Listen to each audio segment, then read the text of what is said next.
하나님 말씀은 구약성경 잠언 28장 7절입니다. 우리 같이 한 목소리로 함께 읽겠습니다. 율법을 지키는 자는 지혜로운 아들이요 음식을 탐하는 자와 사귀는 자는 아비를 욕되게 하는 자니라. 아멘. 율법과 영적인 가족이라는 제목으로 말씀의 의미를 나누고자 합니다. 본문은 율법의 그 가치와 또 그 의미가 무엇인지를 설명하고 있습니다.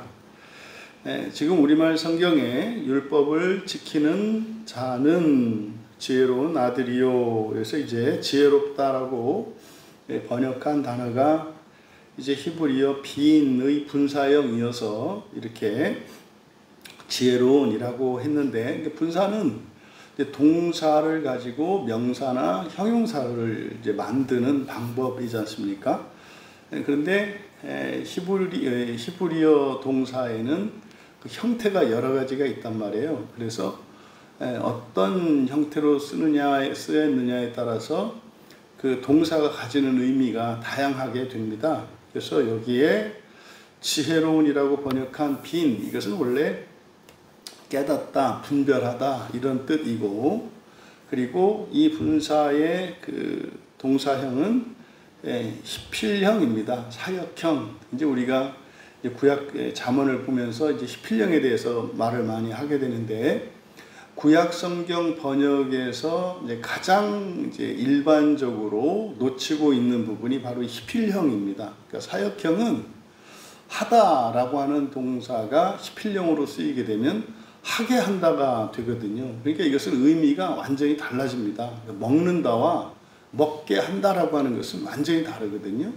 먹는다 일반형이죠. 보통 이걸 이제 칼형이라고 하는데, 일반형으로는 뭐뭐 한다라고 하는 동사가 사역형이 되면 하게 한다가 되어서 다른 사람을 시키는 게 됩니다. 그러니까 내가 먹는 게 아니라 다른 사람을 먹게 하는 게 된단 말이죠. 여기에도 지혜롭다라고 번역된 이 빈, 이것은 정확한 번역은 아니고, 지혜롭다라고 할 때는 약함을 쓰기 때문에 여기서 이거는 깨닫다, 분별하다 이렇게 번역해야 하고, 여기는 히필형, 즉 사역형이기 때문에 깨닫게 하다 이렇게 됩니다. 깨닫게 하다. 그래서 그대로 직역하면 율법을 지키는 아들입니다. 율법을 지키는 아들은, 그래서 깨닫게 하며, 이게 수식어로 쓰이고 있으니까 율법을 지키는 아들은 깨닫게 하며, 그러니까 다른 사람들을 깨닫게 한다는 거예요. 이제 목적어는 이제 뒤에 나옵니다. 다음에 음식을 탐하는 자 이렇게 돼 있거든요. 음식을 탐하는 자와 사귀는 자. 여기서 음식을 탐하다라고 번역한 이 동사, 이 분사는, 이 단어는 자라르라고 하는 동사의 분사형이에요. 이 자라르는 무가치하다, 또는 그냥 허비하다, 탕진하다 이런 뜻을 가진 동사거든요. 이거는 그래서 자라르니까 음식을 탐한다라고 이제 의역을 해 놓은 것인데, 이것은 앞에 있는 율법과 상대적인 것이거든요.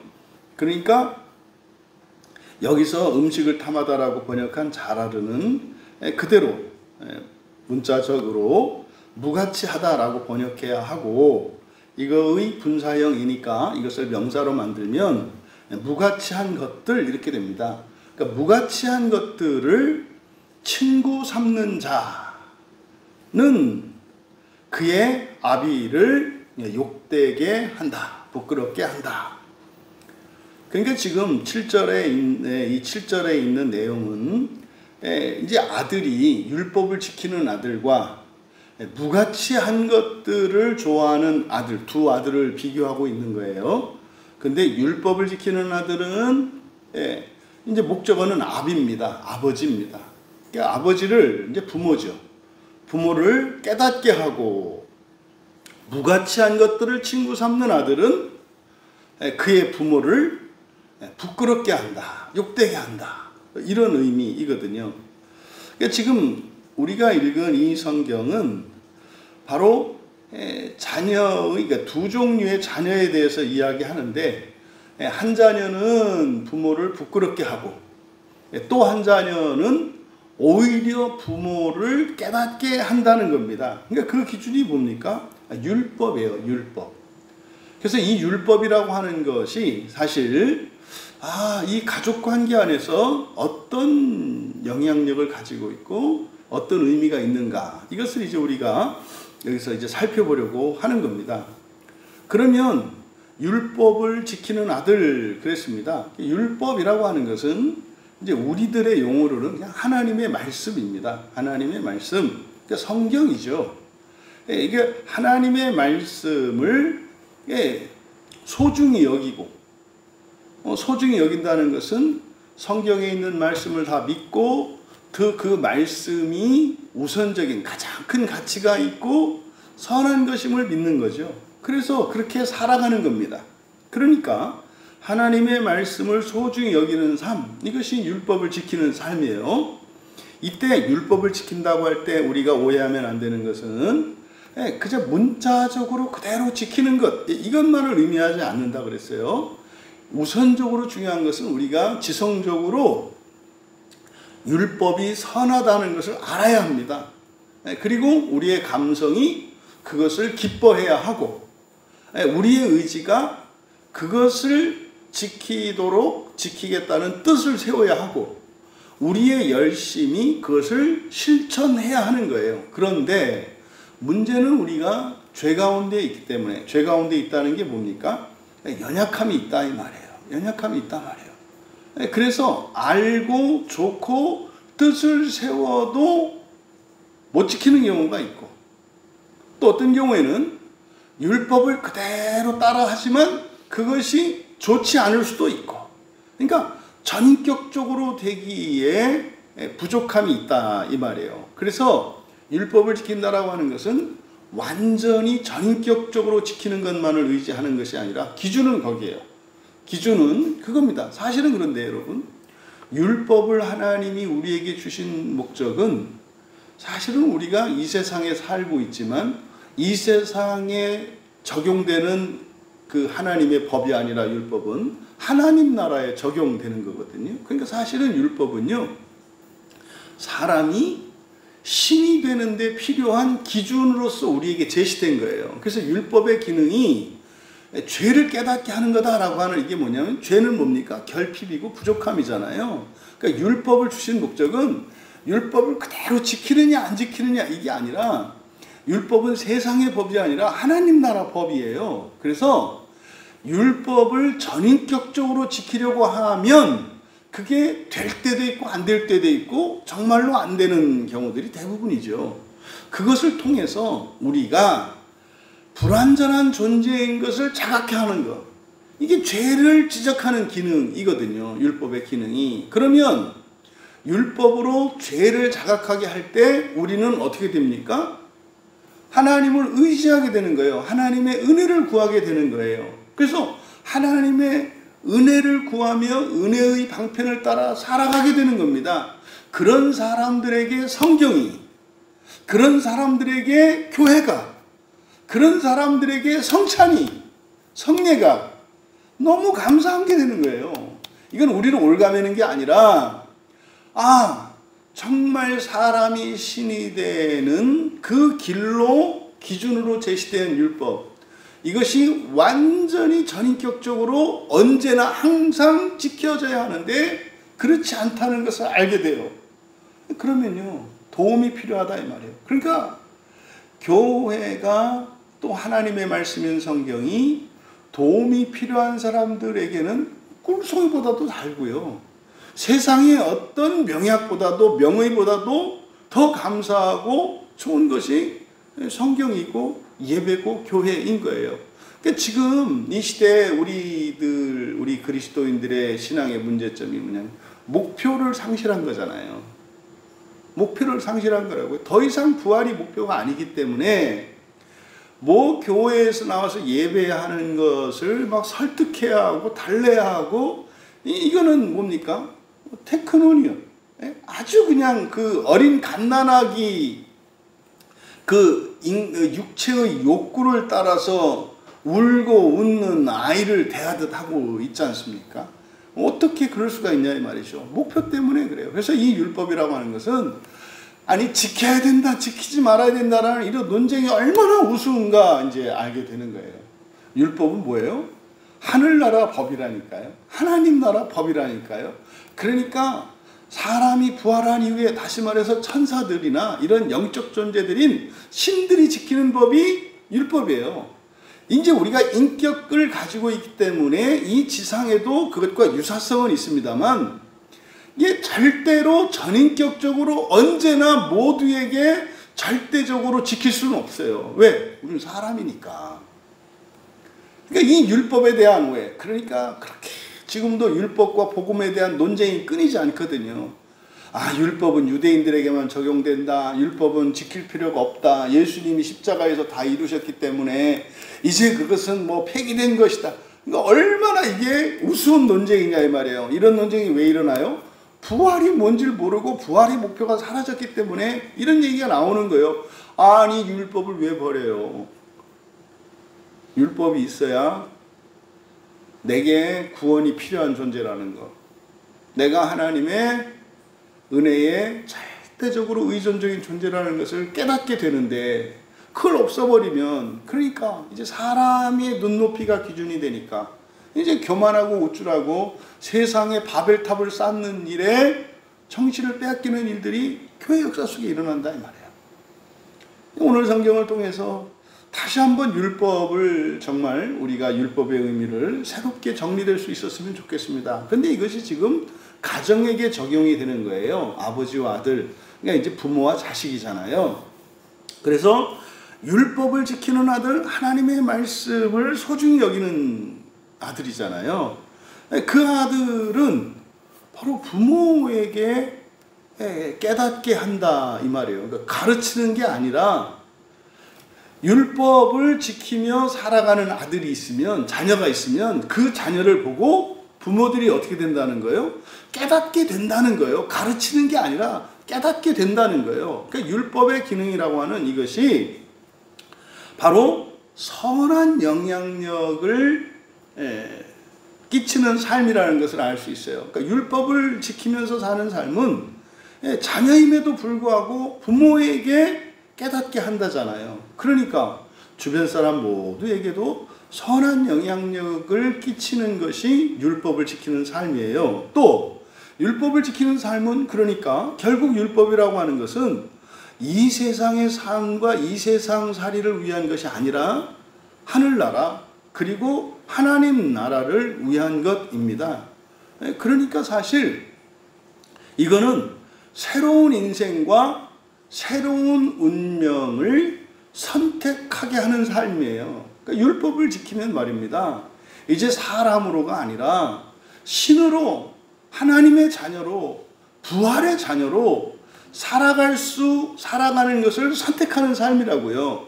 그러니까 율법을 지키면 구원을 받느니 않느니 얼마나 이게 말도 안 되는 논쟁이냐 이 말이에요. 그러니까 율법은 바로 우리가 부활하기 위한 우리의 의지의 표현이요. 그 부활이 참으로 나에게 선한 것이라고 하는 지성적 판단과 그것을 기뻐하는 우리의 감성과 그것을 이루기 위해서 우리의 최선을 넘는 그 힘을 내게 하는 열심, 초월하게 하는 그 동기가 율법인 거예요. 그래서 이 율법을 지키는 삶은 바로 보다 새로운 인생과 새로운 운명을 선택하게 하는 삶이다. 그런데 이게요, 현재의 삶 속에 어떻게 해요? 영향을 미친다고요. 영향을 미친다고요.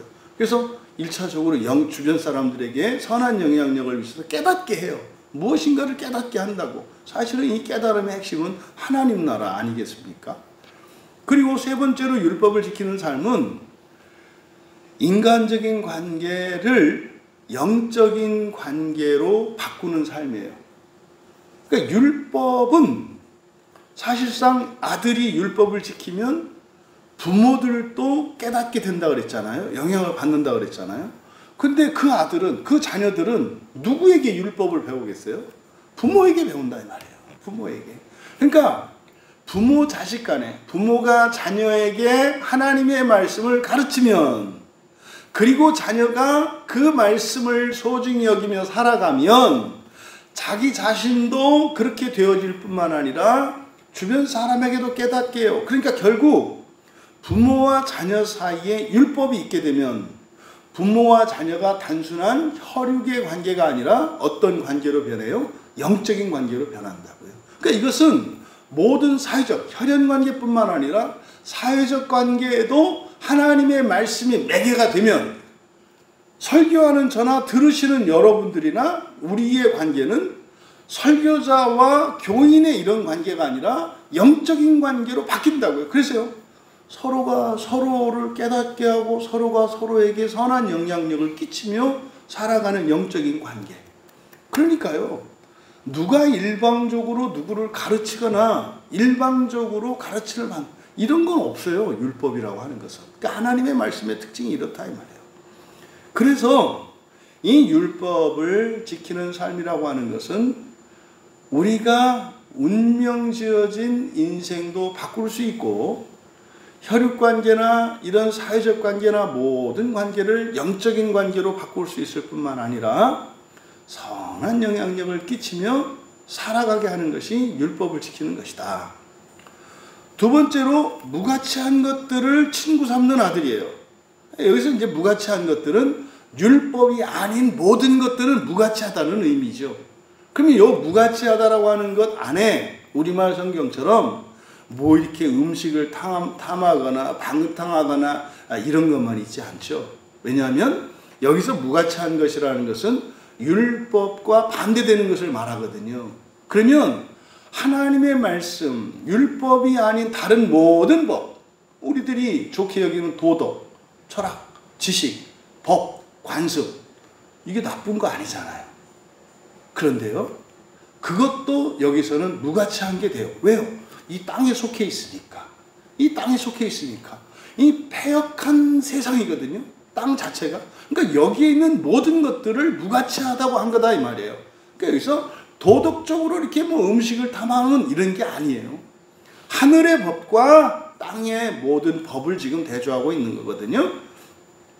그러니까 무가치한 것들을 친구 삼는 자식은 부모를 욕되게 한대. 그때 문제는 말입니다. 이제 이걸 관계로 바꿔보세요. 부모가 자녀에게 율법을 가르치는 것이 아니라 무가치한 것들을 가르친다면 어떻게 되겠습니까? 자식을 망하게 하는 부모가 되겠네요. 그러니까 부모와 자식 관계를 할지라도 하나님의 말씀이 아닌 다른 것이 매개가 되면 오히려 어떻게 한다는 거예요? 서로가 서로를 망하게 한다는 뜻이에요. 이거는 단순히 자식은 정말 아버지의 명예를 높이기 위해서 부모님 얼굴에 먹칠하지 않도록 똑바로 살아라. 지금 7절은 그렇게 번역을 해놓은 거거든요. 그런 의미가 아니고요. 지금 율법이라고 하는 이것과 세상에 있는 모든 법들을 지금 대조하고 있는 겁니다. 그래서 무가치한 것들을 친구 삼는 삶, 이것은 자기 자신도 무가치한 것을 추구하기 때문에 결국은 후회할 겁니다. 결국은 망할 겁니다. 그럼 여러분, 여기서 자식이 무가치한 것을 친구 삼으면, 다시 말해서 율법을 지키지 않으면 부모를 부끄럽게 한다. 이거는 오히려 욕되게 한다.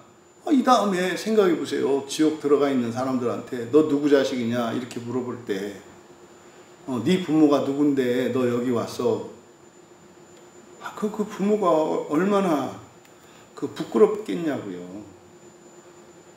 여러분, 그뿐입니까? 그 반대도 되는 거죠. 네. 그럼 여러분, 부모된 우리들은 어떻습니까? 부모된 우리들은 반대로도 물어볼 수 있는 거예요. 아니, 너는 뭐 지옥 가면 그렇게 물어볼 것 같아요. 너 누구 자식이냐? 뭐 이렇게 물어보려면 최소한 뭐 기독교 국가에서 태어난 사람들에게 그렇게 묻겠죠.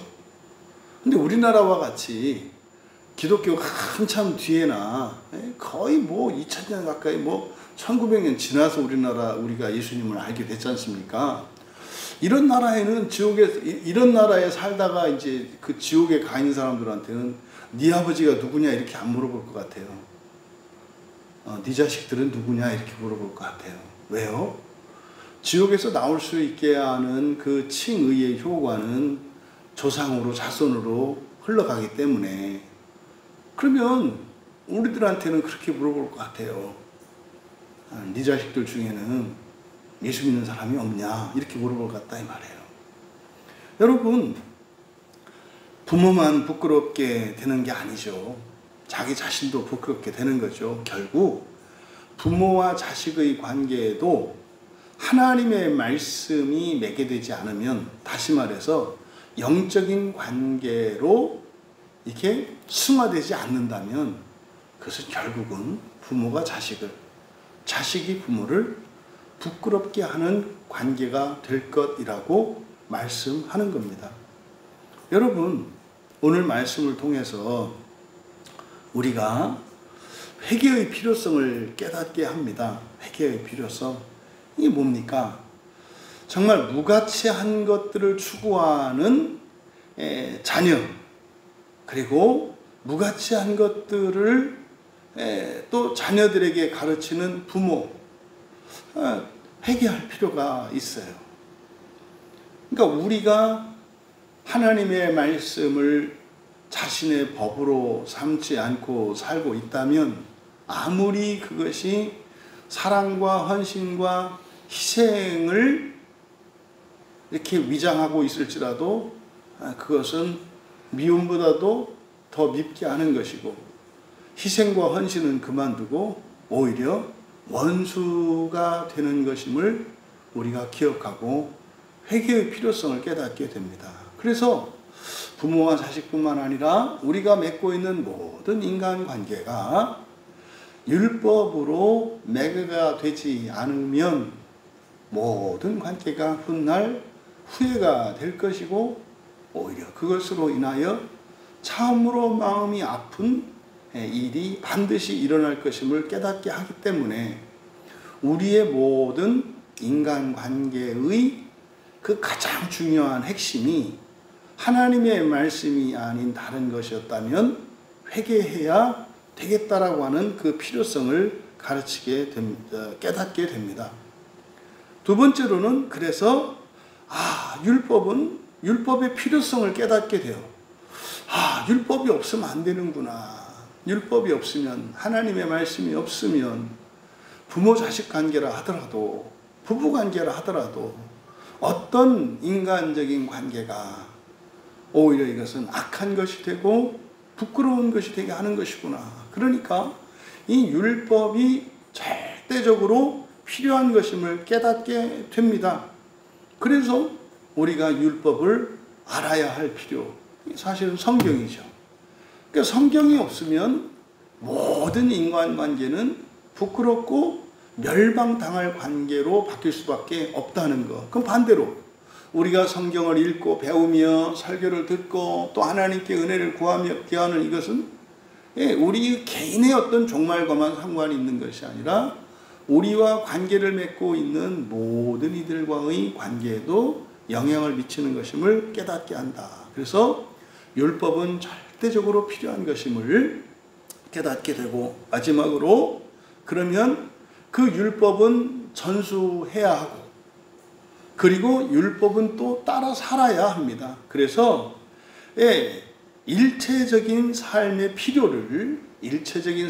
필요를 또한 우리가 깨닫게 합니다.